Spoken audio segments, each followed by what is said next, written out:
समाज ने जो भक्ति की ज्योत जलाई थी, आज भारी बरसात में ऐसी मूसलाधार बारिश में पूरा भक्त, पूरा हिंदू समाज जिस दृढ़ निश्चय के साथ खड़ा है, आज मुझे लगता है कि हिंदू धर्म को जो खत्म करने का जो सपना देख रहे हैं विधर्मी, वो देख ले यहाँ पे।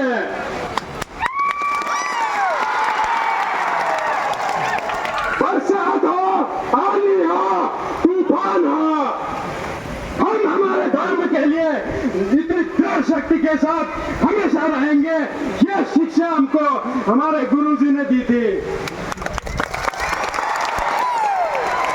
और इस जो हमारे गुरुदेव जी का जो सपना था वही हम आगे बढ़ा रहे हैं। आप और हम इसी धर्म और समाज के लिए मरते दम तक काम करेंगे। आज बारिश में आप लोग भीग रहे हैं, यह इंद्रदेव की हम लोगों के ऊपर कृपा बरस रही है, क्योंकि श्रावण का महीना कलश हो और बरसात ना हो तो उसका रंग फीका हो जाता है,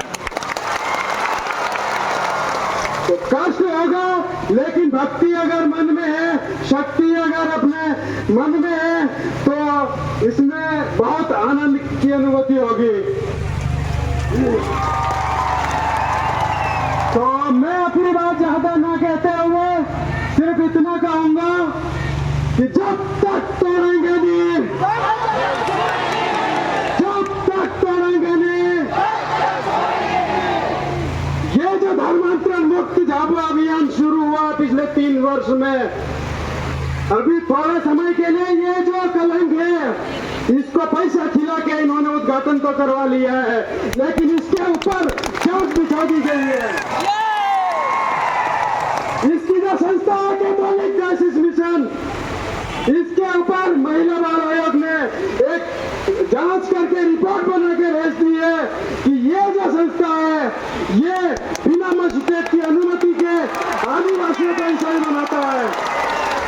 इसमें जुड़े हुए सारे पादरी विधि विरुद्ध ईसाई बने हैं, तो ये जांच होना शुरू हो गई है। बहुत जल्दी झाबुआ जिले से ये कलंक मिटाएंगे और यहाँ से जाने के बाद धर्मांतरण मुक्त झाबुआ अभियान खत्म नहीं होगा। चुनाव आ रहे हैं, चुनाव तक हम रुकेंगे।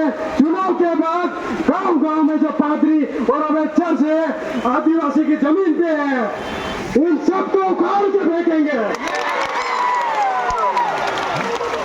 बस इन्हीं शब्दों के साथ मैं अपनी बात खत्म करूंगा।